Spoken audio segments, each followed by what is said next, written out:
নমস্কাৰ বন্ধু বান্ধৱীসকল, আশা কৰোঁ আপোনালোকে ভালে আছে। মোৰো বহুত ভাল।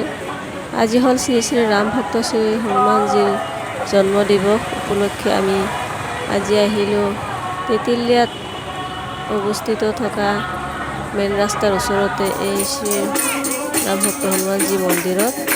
আৰু এয়া দেখিছে মাইনাৰ ভাইটি, এই বাইদেউসকল মোৰ পিছফালে যিকেইজনী আছে আমি তাতে একেলগে আহিছোঁ। আৰু এনেদৰে শ্ৰী হনুমানজীৰ চৰণ দৰ্শন কৰিবৰ কাৰণে লাইন ধৰি আছোঁ আমি পূজা অৰ্চনা কৰাৰ কাৰণে। আপোনালোকৰ কেনে লাগে আমাৰ ভিডিঅ'টো চাই ক'বচোন। ভাল লাগিলে লাইক কৰি শ্বেয়াৰ কৰিব, চেনেলটো ছাবস্ক্ৰাইব কৰিব।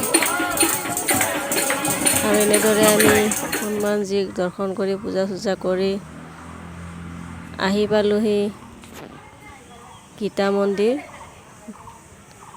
নুনমাটিত থকা নুনমাটি নাৰেংগীত থকা এই গীতা মন্দিৰত আহিলোঁ আমি। আহি ইয়াত বহুতে ভাল লাগিল। আজি আমি ফুৰিবলৈ শ্যাম মন্দিৰত গৈছিলোঁ, কিন্তু নাপালোঁ, কিন্তু গীতা মন্দিৰতে চালোঁ। আৰু আজি এতিয়া আপোনালোকে আহিব, আহিলে ভাল লাগিব আপোনালোকৰ। ইয়াতে বহুত পুৰণীয়া মানে বহুত পুৰণা মন্দিৰ, আপোনালোকে বহুত ভাল লাগিব। ইয়াতে বহুত পৰিৱেশটো ভাল, ঠাণ্ডা, আহি কেনে খুব ভাল লাগিব। আপোনালোকে আহিব। আমাৰ মন্দিৰ দৰ্শন কৰা ভিডিঅ'টো কেনে লাগিল চাই আপোনালোককে ক'ব। চেনেলটো ছাবস্ক্ৰাইব কৰিব, লাইক কৰিব, কমেণ্ট কৰিব, শ্বেয়াৰ কৰিব। Bye bye bye. কেনে লাগিল মন্দিৰ চাই? ভাল লাগিল না আপোনালোকৰ? ভাল লাগিল। ভাল লাগিছে না? ইমান ভাল লাগিছে। আপোনালোকৰ ভাল লাগিছে নে নাই? লাগিছে। লাগিছে।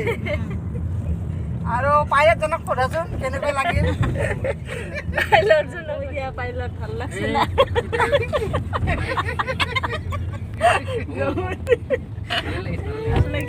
মন্দিৰ দৰ্শন কৰি এনেকৈ হাঁহি তামচাৰে আহি থাকোঁতে আমি এখন ৰেষ্টুৰেণ্টত সোমালোঁ। তাতে গৈ আমি পুৰি ঘুগুনি খালোঁ। খাই লৈহে অকণমান ভাল লাগিলে গা সকলোৰে, যিহেতু ৰাতিপুৱাৰ পৰা একো খোৱা নাছিলোঁ। এতিয়া ঘৰলৈ যাওঁ।